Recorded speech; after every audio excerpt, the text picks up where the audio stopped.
What are some, kind of going off of that now, what are some unique challenges that arise when you're restoring the roofs of historic buildings? Sure. Yeah, great question. So I would, first and foremost, I would say is, having that skilled workforce that can be able to perform that type of work.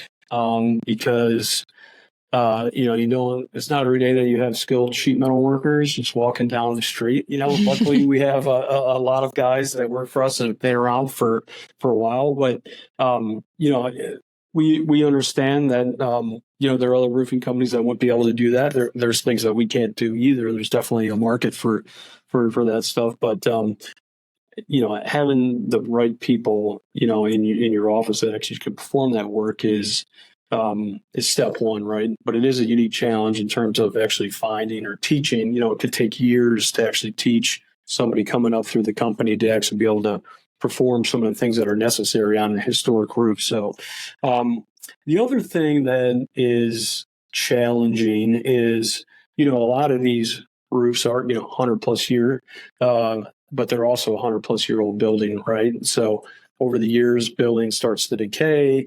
You got unforeseen conditions.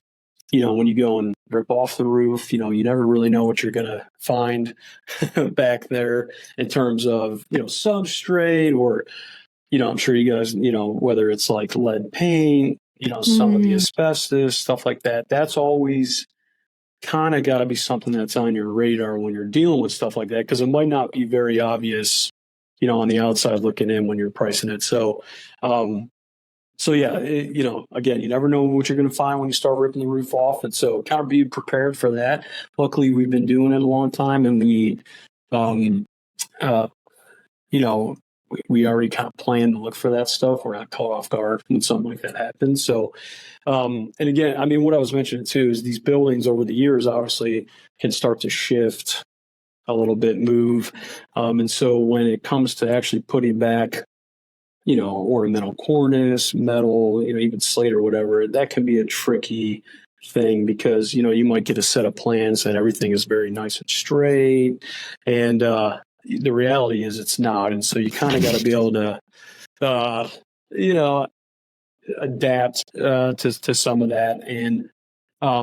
And luckily we're able to do that fairly easily because we have a full sheet metal shop here that can sort of change some of the profiles or taper down depending on what that building substrate looks like. So, but it definitely can be a challenge working on old buildings. But again, we've been doing it for a long time, so it's something that we're accustomed to.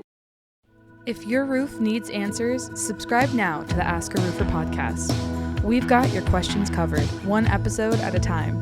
Go to AskARoofer.com to submit your questions and learn more. Stay tuned and keep those questions coming.